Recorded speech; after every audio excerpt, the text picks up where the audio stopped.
in 2021, he walked away from one of the most watched television shows in America. 3 years later, the world of NCIS continued. A younger Gibbs appeared. The cases continued. The name continued. Even his voice returned. But Mark Harmon himself was no longer standing in the room. For nearly 20 years, he was the quiet setter of NCIS, the man who barely raised his voice, the man who did not explain himself, the man millions of Americans trusted every week because Gibbs seemed incapable of breaking. But what most people still do not know is that Mark Harmon had been walking away from things his entire life. He walked away from football. He walked away from a safe job.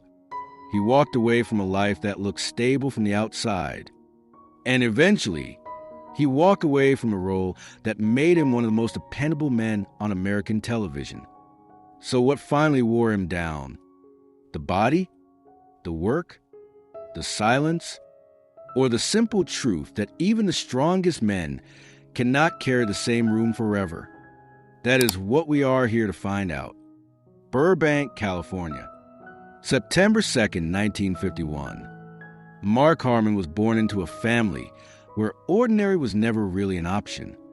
His father was Tom Harmon, one of the most famous college football players of his generation, a Heisman Trophy winner, a man whose name already meant something before Mark was old enough to understand what a name could do. His mother was Elise Knox, an actress, model, and artist, a woman who had known Hollywood from the inside. So Mark Harmon was not born into poverty. He was born into expectation. And expectation can be its own kind of weight. There were no stories of him sleeping in a broken car. No desperate childhood hunger that could be turned into an easy legend. His burden was quieter than that. He was born under a family name that already came with a story attached to it. He was born into a house where fame had already entered before him and taken a seat at the table. His father had been a hero before Mark had a chance to decide what kind of man he wanted to become. That is not a small thing for a son. Especially not a son with an athlete's body, broad shoulders, and a face people noticed even when he would prefer not to be noticed. When your father is a legend, people do not simply ask who you are. They ask whether you are enough. Mark grew up around cameras before he fully understood what cameras take from people. As a boy, he appeared with his father in a breakfast cereal commercial. It should have been harmless. A father and son. A bowl of cereal. A clean American morning. The kind of thing that looks simple when people see it on television. But Mark later remembered it as awkward. That detail matters. There is something strange about being a child and being asked to act natural while a camera watches.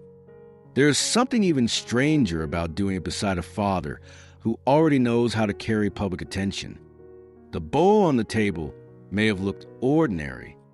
The morning light may have looked warm. But for a shy boy, that kind of attention can feel like being placed somewhere you did not choose. And maybe that is where the silence began. Not an empty silence. Not a cold silence. A watchful silence. The silence of a boy learning that the public version of a person is never the whole person. Mark Harmon would spend the rest of his career becoming famous for that exact quality. Stillness. Control. A face that did not give everything away. A man who could stand in a room and let the silence do half the work. But before television made that stillness famous, life taught it to him. He came of age in Southern California, where the weather can make ambition look easier than it is. The sun makes everything seem open. The roads, the schools, the fields, the long afternoons. But in Mark's case, the future was not open in a soft way. It pressed on him. He played football. Of course he did. How could he not? The son of Tom Harmon stepping onto a football field was never going to be just another young man trying a sport. Every throw, every hit, every decision carried a second shadow. his own effort and his father's name. He became a quarterback, first at Pierce College, then at UCLA, where the pressure became real in a different way. College football is not childhood play. It is discipline. It is repetition. It is pain. It is exposure. It is the sound of helmets hitting. It is tape pulled tight over skin. It is grass stained sore muscles, and the lonely responsibility of standing behind the line while everyone waits for you to decide where the play goes next. A quarterback learns quickly that hesitation is punished. You read the field. You take the hit. You do not explain. You get up. That was a lesson Mark Harmon understood long before anyone called him Gibbs. At UCLA, he proved he was not just the son of a famous father. He could play. He could lead. He could stay calm when the pressure came at him. There was a seriousness in him that did not need to announce itself. He was not flashy. He did not seem to be begging for attention. He carried himself like someone who had already learned that attention was complicated. Football gave him structure. It gave him a way to make his father's language his own. But football also gave him something else. It gave his body a record. The body remembers what ambition asks of it. It remembers every hit, every collision, every move it repeated after comfort is gone. Years later, Mark would carry injuries and wear from that athletic life. His left shoulder, damaged through training, football, and years of physical work, became one of those quiet bills the body eventually sends. That is how it often happens with men like him. They do not break in one dramatic moment. They collect damage. And because they keep moving, people assume they're fine. But football was not going to be the whole future. Mark Harmon was not going to spend his life only as someone's son, and he was not going to spend it only on a field. After college, the direction that might have looked obvious from the outside became less obvious from within. That is one of the hardest moments in a man's life, when the thing that shaped you no longer tells you where to go. For Mark, the next years were not glamorous. They were not the clean rise people like to imagine when they look backward at a successful life. He did not step directly from UCLA into a hit television show. He did not walk from a football field into a starring role while Hollywood opened its doors. He worked. He tried. He went through versions of a life that did not fit. At one point, he tried to become a carpenter. There is something almost painfully honest about that detail. Mark Harmon, the future face of one of the biggest television shows in America, trying to find work with his hands. Not as a hobby, not as a performance, as a job. He later admitted that he tried, but he could not find work. Imagine that for a moment. Not Gibbs in an interrogation room. Not the steady man millions would trust. Just a young Mark Harmon, looking for a place to belong. The smell of cut wood, the rough edge of boards, work clothes carrying dust, the dull weight of tools that belonged to a life he thought he might be able to build, and then the answer coming back in its quiet form. No work. No place. Not here. There are failures that announce themselves loudly. And then there are failures that arrive as empty afternoons. He also became a salesman.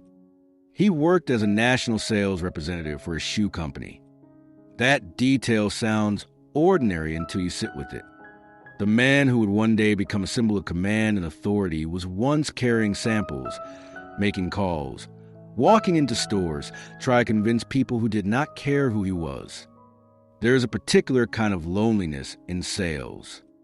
You are always asking for permission to matter for 5 minutes. You carry the product. You carry the smile. You carry the pitch.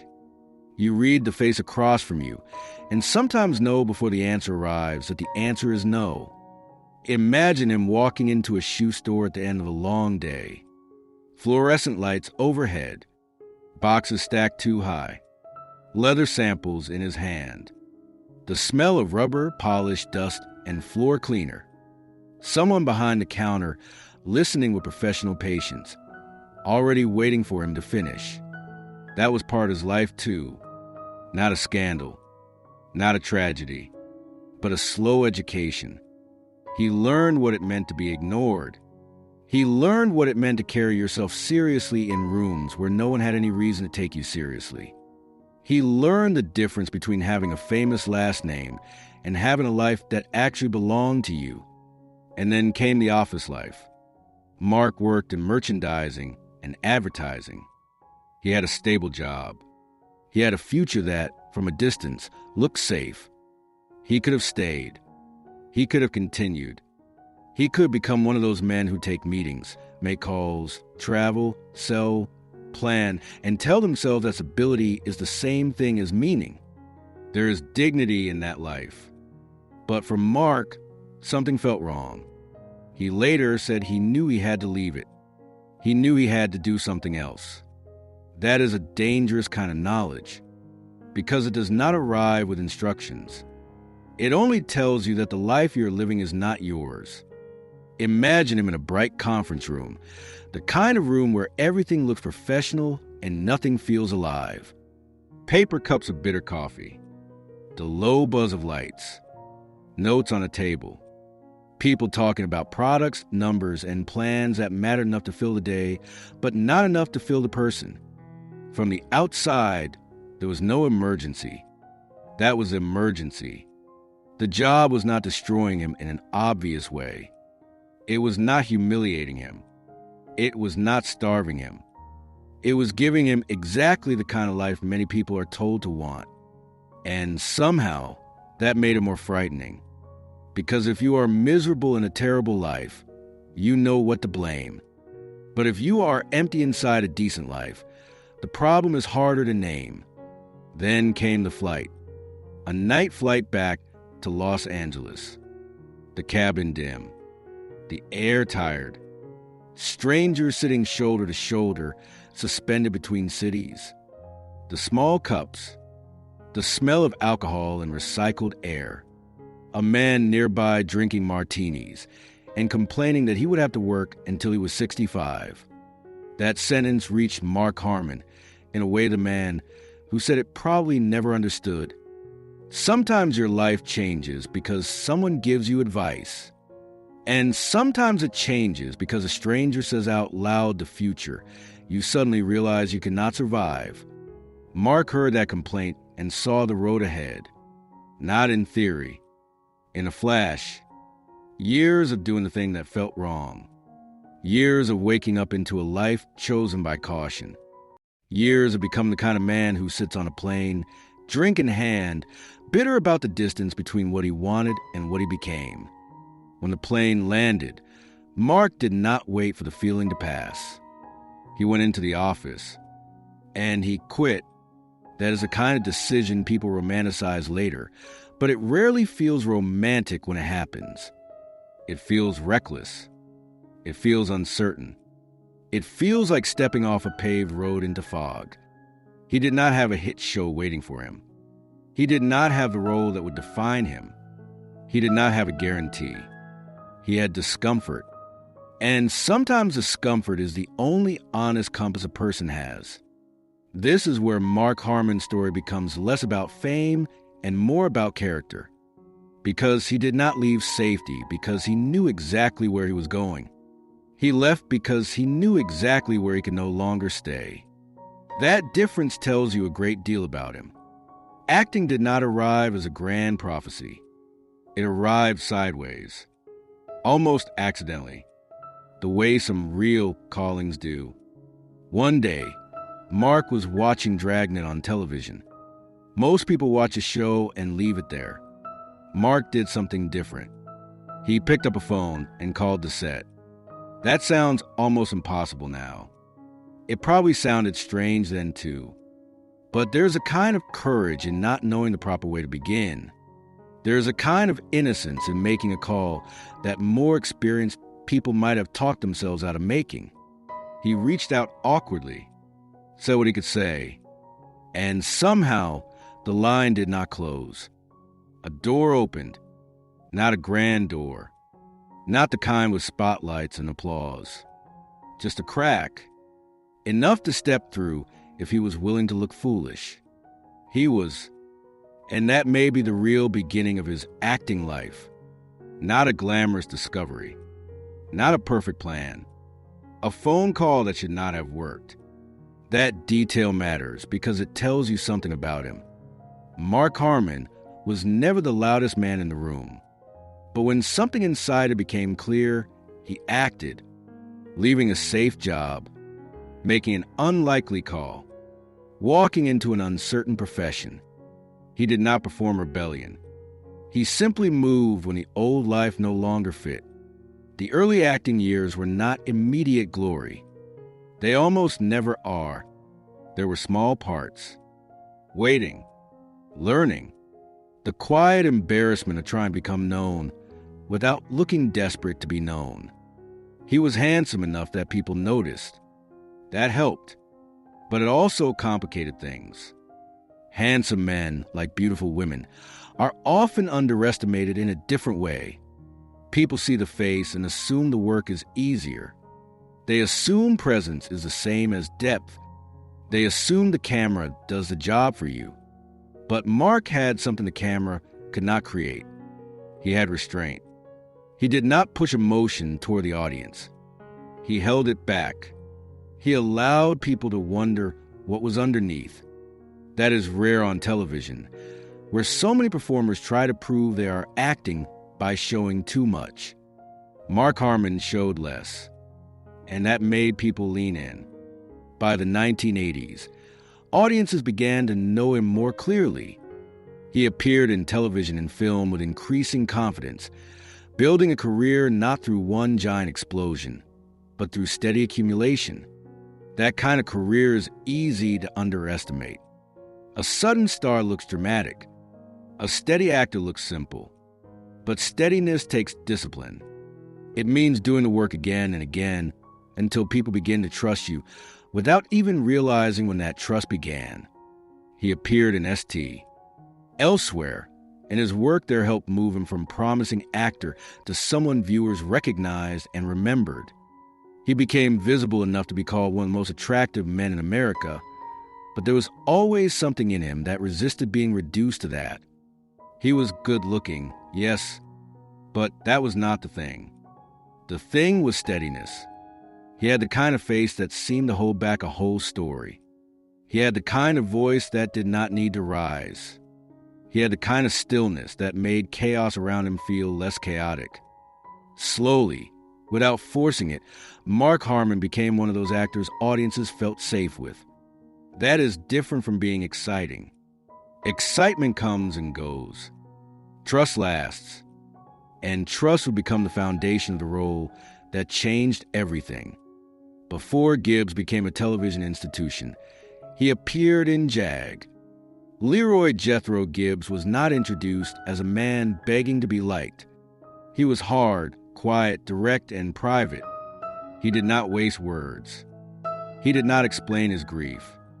He did not soften himself for the comfort of others. In the hands of another actor, Gibbs could have been cold. In Mark Harmon's hands, he became watchable because the silence did not feel empty. It felt occupied. That was the key. Mark did not play Gibbs as a man with nothing inside.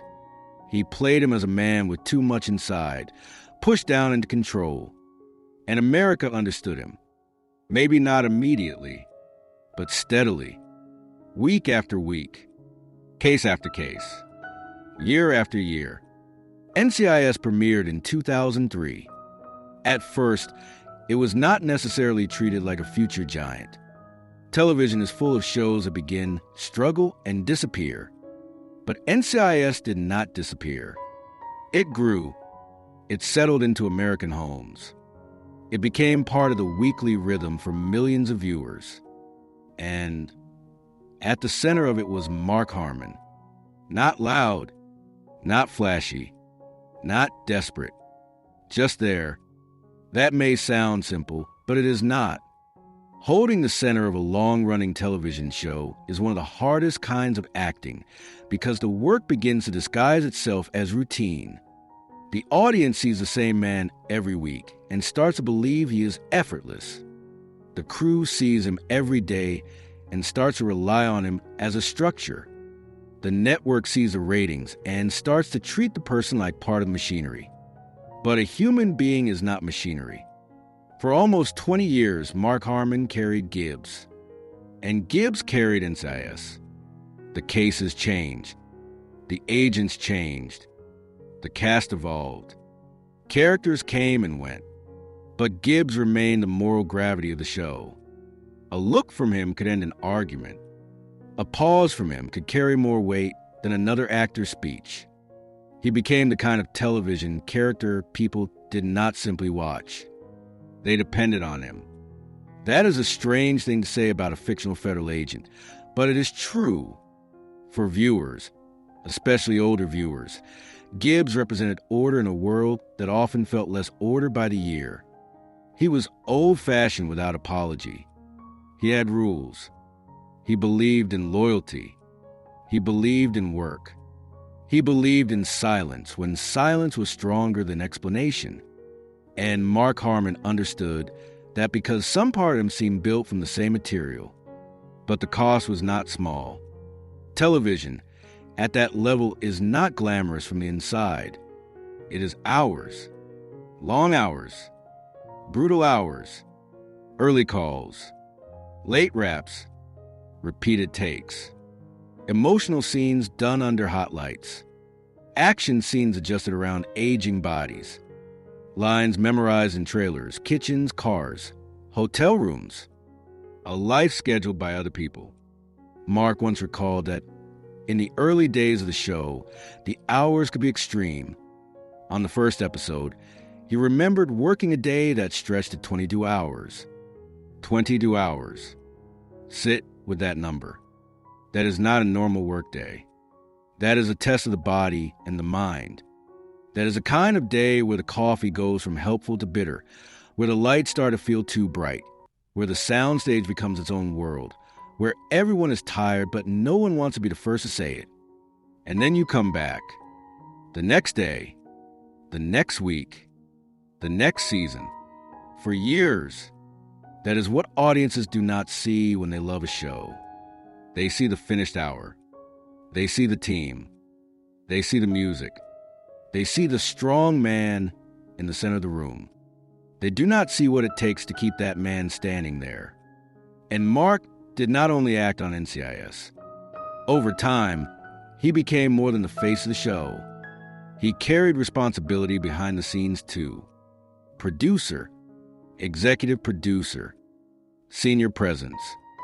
The man people looked to because he had been there from the beginning. That adds a different kind of weight. It is one thing to show up and say the lines. It is another thing to become part of the structure that everyone else depends on. When a show runs that long, it becomes a small city. Crews, writers, actors, directors, guest stars, schedules, budgets, network decisions. Every season brings a new set of pressures. Every renewal is a relief and a demand at the same time. And at the center of that city stood Mark Harmon. Quietly, that is always the word with him. Quietly, he was not the type to turn the pressure into public complaint. He was not the type to make exhaustion into an interview headline. He was not the type to ask the audience to notice the cost. And because he did not ask, many people did not notice. That is what happens to dependable men. People depend on them. Then they forget dependence has a price. Mark's body kept its own record. The old athletic damage. The left shoulder. The years of physical work. The slow negotiations that come when a man who was once a quarterback becomes a man in his 60s, still required to stand, move, carry scenes, and appear untouched by fatigue. He turned to intense Pilates training at one point, pushing his body through machines and movements that he admitted could be brutal. That image matters. Not because it is dramatic in the obvious way, because it is ordinary and hidden. A man in a gym working through the damage, the equipment, the controlled breathing, the old shoulder reminding him that nothing physical is ever completely free. The body that had once answered him quickly now requiring maintenance, discipline, and patience. And still he showed up. That is the line through everything. He showed up when the work was small. He showed up when the job felt wrong. He showed up when the phone call should not have worked. He showed up when NCIS became enormous. He showed up when the days were too long. He showed up when the body was tired. The public saw Gibbs. The set saw Mark Harmon. And for a long time, those two things seemed almost impossible to separate. That is what happens when an actor carries a role for too long and too well. The character begins to belong to the audience. The audience begins to believe it has a claim on the man. Not cruelly, often lovingly, but still a claim. People wanted Gibbs to remain. The network wanted the center to hold. The show needed its gravity. The fans needed the man in the room. But what did Mark Harmon need? That is the question almost nobody asked loudly enough. Because when a man has spent his life being dependable, dependence becomes what other people expect from him. In 2021, the answer finally came. Gibbs walked away. On the show, he stayed in Alaska. He found a quiet place and chose not to return to the team. It was not an explosion. It was not a dramatic death. It was not the kind of exit designed to wring easy tears from the audience. It was quieter than that. And because it was quieter, it felt more like Mark Harmon. He did not slam the door. He simply stepped out of frame. For fans, it was difficult to process. Gibbs had been there for nearly 2 decades. He had become part of the furniture of American television in the deepest sense. Not disposable furniture. The kind that makes a room feel like itself. And then suddenly, the room was still there, but the thing that had anchored it was gone. People who worked on the show understood what that meant. Mark had been rooted in NCIS for so long that imagining the show without him almost seemed impossible. He was not just a lead actor. He was part of the foundation. That is how it often works with men like him. They are so consistent that others forget consistency is a choice. And one day, the choice changes. The show continued. Of course it did.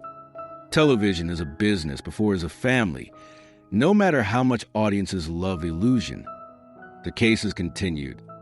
New dynamics formed. Other characters carried the work. The franchise did not end. But something had changed. It is possible for a show to continue and still lose its center. That is not an insult to anyone who remained. It is simply the truth about what Mark Harmon had been to NCIS. He was not just a cast member. He was emotional architecture. He was a silence every other voice reacted to.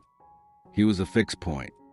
When he left, the story could continue, but it could not be the same story. And then came the strangest part. He returned, but not fully. In NCIS, Origins, the world went backward. A younger Gibbs appeared. The franchise returned to the beginning of the man audiences thought they already knew. Mark Harmon became a narrator and executive producer. His voice came back. His presence remained in the DNA of the show. But his body was no longer the one standing in the room. There's something quietly sad about that arrangement. The world of Gibbs continued, but Mark Harmon became the voice from outside the frame. The memory, the witness, the man who had carried the character for nearly 20 years now speaking over a younger version of him played by someone else. Imagine that. A recording room, a microphone, a script, the soft red light, the empty space between lines, the familiar voice returning to a story that no longer needs his face in the same way. He is there and not there, present and absent at the same time. The body stepped back. The voice remained. Sometimes that is the loneliest kind of return, not because anyone did anything wrong. This is important. This is not a story about betrayal. It is not a story about a franchise turning cruel. It is not a story about a man being thrown away. It is more complicated than that. It is about time. It is about what happens when the character continues beyond the physical season of the actor who made him unforgettable. It is about the strange afterlife of television icons. It is about how a man can become so connected to a role that even stepping away does not fully free him from it. Mark Harmon is not Gibbs. But for millions of people, Gibbs will always sound like Mark Harmon's silence. That kind of connection is powerful, and it is heavy. Behind all of this, Mark remained what he had always tried to be: private. Privacy is not always understood in Hollywood. Sometimes people treat it like a mystery. Sometimes they treat it like arrogance. Sometimes they treat it like an absence of personality. But for Mark Harmon, privacy seems less like a strategy and more like a boundary. He married Pam Dawber in 1987. She understood fame from the inside. She had her own career, her own identity, her own relationship with television audiences. Together, they built a marriage that has lasted in an industry that often turns private love into public entertainment. That did not happen by accident. Long marriages in Hollywood do not survive only because people are lucky. They survive because people protect them. They survive because someone says no to the wrong rooms, no to oversharing, no to turning every private difficulty into a public story, no to confusing attention with intimacy. Mark and Pam raised their sons, Sean and Ty, with a level of privacy that almost feels unusual now. No constant selling of family life. No endless access. No attempt to turn fatherhood into a brand. That matters because it reveals something about him. For Mark Harmon, the private life was not material. It was the point. That makes sense when you consider what he had seen in his own family. His father's fame. His mother's Hollywood life. The strange burden of a name already known before you fully know yourself. He understood early that public attention gives, but it also takes. It takes space. It takes control. It takes ordinary moments and turns them into something other people believe they are allowed to interpret. And Mark Harmon was not willing to give everything away. His father died in 1990. That kind of loss leaves a mark on a son, especially a son who has spent his life trying to understand the size of the man he came from. A father like Tom Harmon is not simply mourned as a parent. He is mourned as a presence, a standard, a shadow, a voice from childhood, a symbol of everything a son tried to become and resist becoming at the same time. Mark did not turn that grief into public theater. Of course he did not. That is not his way. His mother aged and eventually died as well. The glamorous figures of childhood became mortal. That is one of the private shocks of adult life. The people who once seemed permanent begin to disappear, and with them goes the world that made you. He carried that too. Quietly. There is a pattern here, so clear it almost hurts to name. Mark Harmon keeps carrying things quietly. A famous father shadow. The end of football. The wrongness of a safe job. The uncertainty of becoming an actor. The physical cost of long work. The pressure of leading one of television's biggest shows. The loss of parents. The protection of family. The burden of being Gibbs long after Gibbs stopped being only a role. And now, at 74, he occupies a strange place in American television. He is not gone, but he is no longer where audiences were used to finding him. That is what makes his life after NCIS hard to watch. Not because he has collapsed. He is not. not because his career is ruined. It is not. Not because the world has forgotten him. It has not.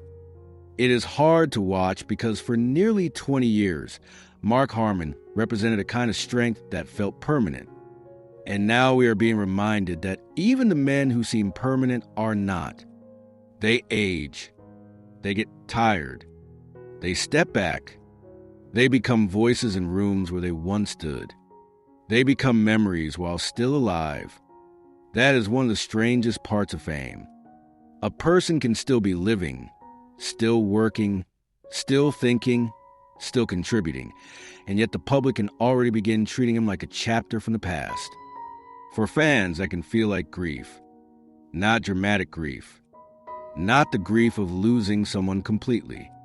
The quieter grief of realizing that a season of life is over and cannot be brought back. The Gibbs years are over. That sentence alone carries weight for people who watched him for almost 2 decades.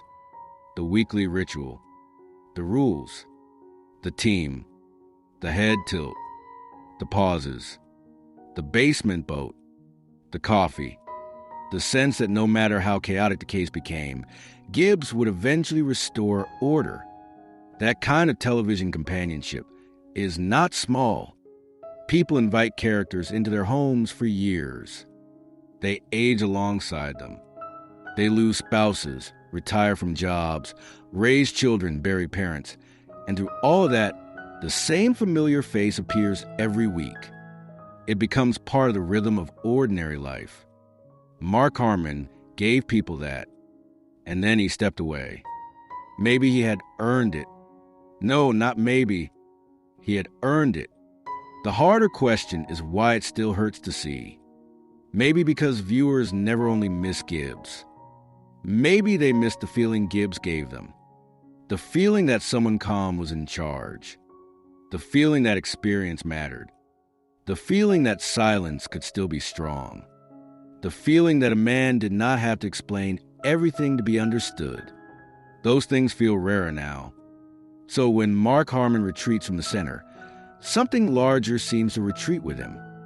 A type of man, a type of television, a type of authority, a type of quiet. That is why this story matters. It is not just about an actor leaving a show. It is about what happens when a man spends his whole life becoming dependable, and then finally has to step away from the room everyone expects him to carry. Think about the emotional math of it. A boy under a heroic father's name. A quarterback learning to lead under pressure. A young man trying carpentry and finding no work. A salesman walking into stores with samples and rejection waiting. An advertising man sitting in a safe job that felt wrong. A passenger on a night flight hearing the future he could not accept.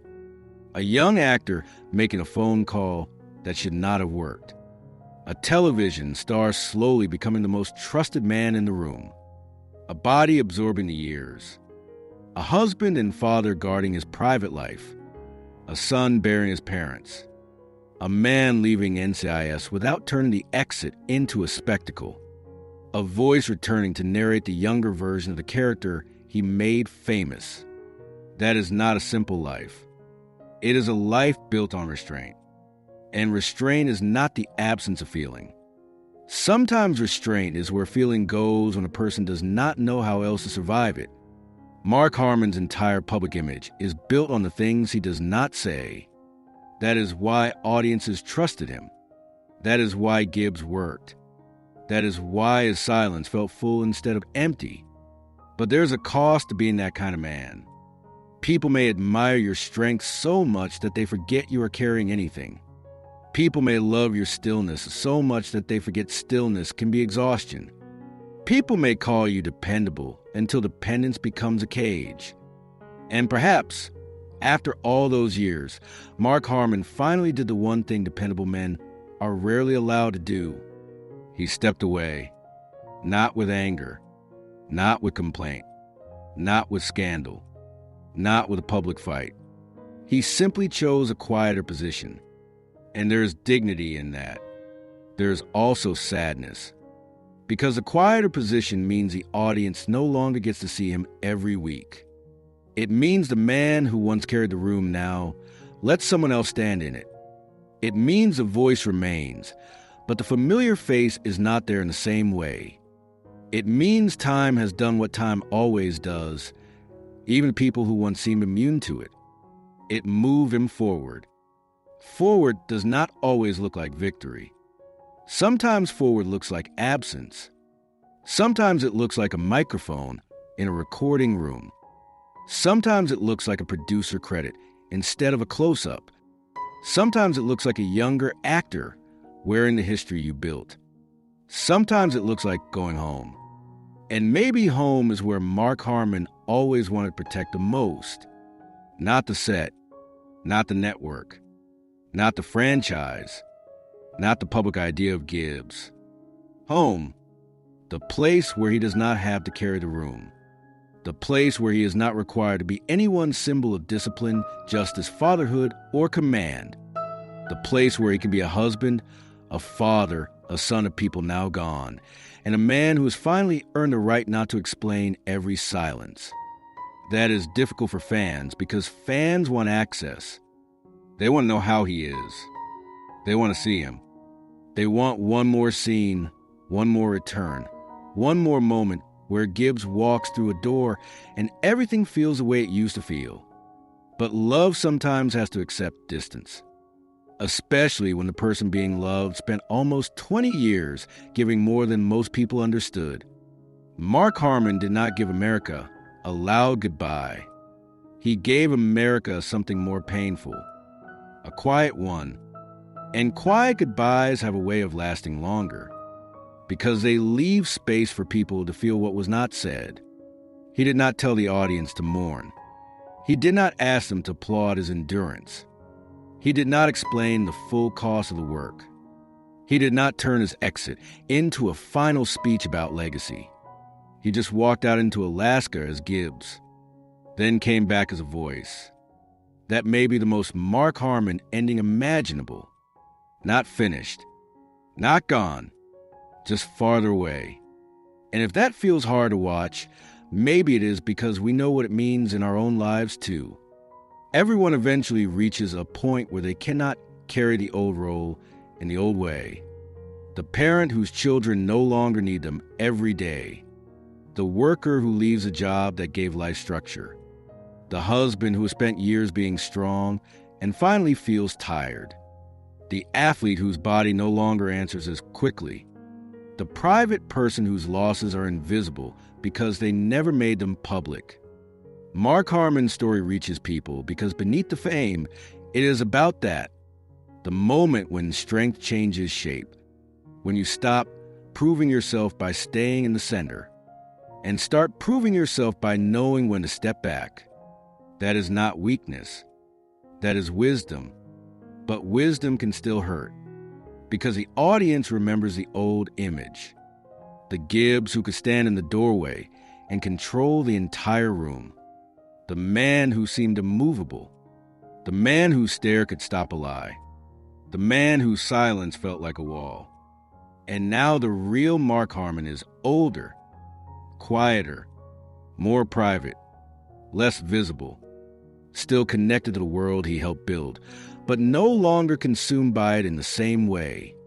That is life after NCIS. Not disaster, not disappearance. A quieter, stranger, more human chapter. And maybe that is why it is so emotional. Because for years, Mark Harmon played a man who never explained his pain. Now, the silence around Mark Harmon himself feels like the story. The father's shadow, the football field, the sales trips, the night flight, the phone call, the 22-hour workday, the worn shoulder, the parents gone, the family protected, the role left behind, the voice still returning. All of it adds up to a life that looks calm only from far away. Up close, it is full of choices, full of exits, full of endurance, full of moments where a man could have complained and chose not to, full of rooms he carried until he finally decided he could put some of the weight down. And perhaps that is what 74 looks like for a man like Mark Harmon. Not an ending, a quieter way of continuing, not defeat, a return to what is private and real, not the death of Gibbs, the survival of the man who played him. If Mark Harmon or Gibbs ever meant something to you, leave his name in the comments, not just for the character, for the man who carried him for nearly 20 years. And if you have ever had to walk away from something that once defined you, not because you stopped loving it, but because staying would have cost too much, then you understand the story more than anyone. Mark Harmon spent his whole life playing men who did not explain their pain. Maybe now, after all these years, it is time we finally understood the silence. If this story moved you, leave a like. It takes 1 second, and it tells us these quiet stories are worth telling. And before you go, tell us what city you are watching from. There is something powerful about knowing that people from different places are sitting with the same story tonight, remembering the man who made silence feel strong. Thank you for being here. We'll see you in the next one.